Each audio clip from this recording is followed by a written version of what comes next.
Today is the fifth Thursday of the month, and every time we have an extra Thursday like this, we look to accomplished authors for writing advice.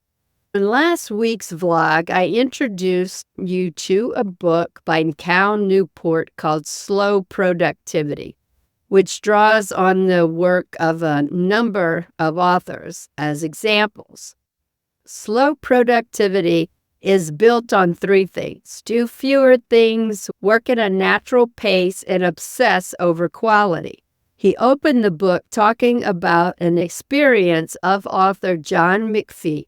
Today, we look a bit more into what John McPhee has to say about writing. Hi, my name is Patricia Chapotier, and welcome to episode 85 of the Life Writers Vlog, where you can find inspiration and useful tips to help you write your life stories. John McPhee is a nature writer, long-form journalist, a professor. He's written 33 books over 7 decades, his first in 1965. The last one was in July of 2023, and it's called Tabula Rasa, Volume 1. I love that it's Volume 1. This is from someone who is 93 years old. Amazing. Cal Newport quoted an excerpt from an interview John McPhee did with the Paris Review in 2010. In the article, the interviewer said what a hard-working writer McPhee is, which surprised him, even though he's written 33 books. This is how John McPhee replied. And if somebody says to me, "You're a prolific writer," it seems so odd.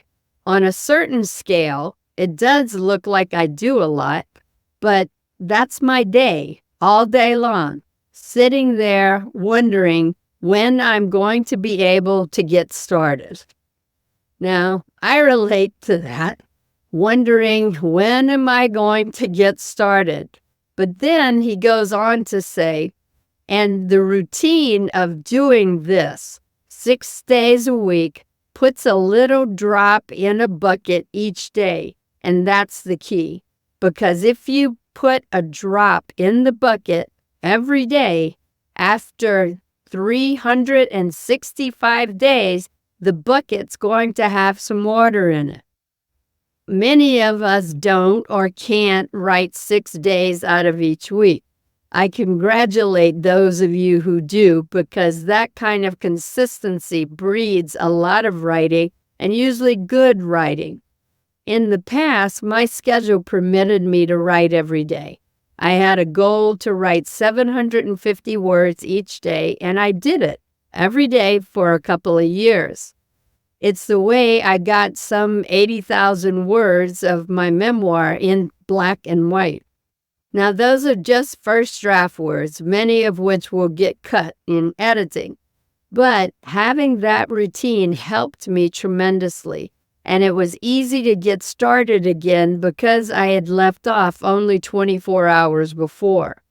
Today, I'm more of a fitful writer, writing in fits and starts, which I don't recommend to anyone. What I love about this McPhee quote is the concept of putting a drop in the bucket. Often, we think we need long blocks of time to write. When we don't have that luxury, we decide we don't have any time to write and then go do something else. But if we just have 10 minutes, we can put a few drops in our writing bucket. Tell us, what does your writing process look like? Do you write when you have open blocks of time? Do you write when you have a story calling to you?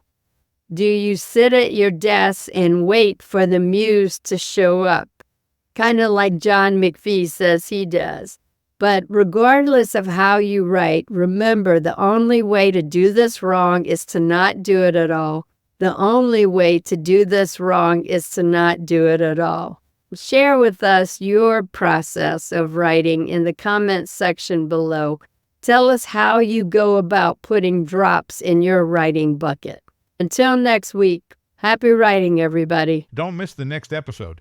Sign up to be notified of future posts and upcoming events. Use the buttons below to share this episode on social media or with a friend who might like it. If you enjoyed this week's episode, you will love our Life Writers membership. Whether you don't know where to start writing your life stories, have started and stopped many times, or have been writing but want to receive feedback to make your stories better, the Life Writers membership is where you need to be. We have a Get Started roadmap, an extensive library of instructional videos, live events via Zoom, and a supportive and active community. If you want to take the stories that live in your heart and mind and put them into words on the page, check out Life Writers at lifewriters.us.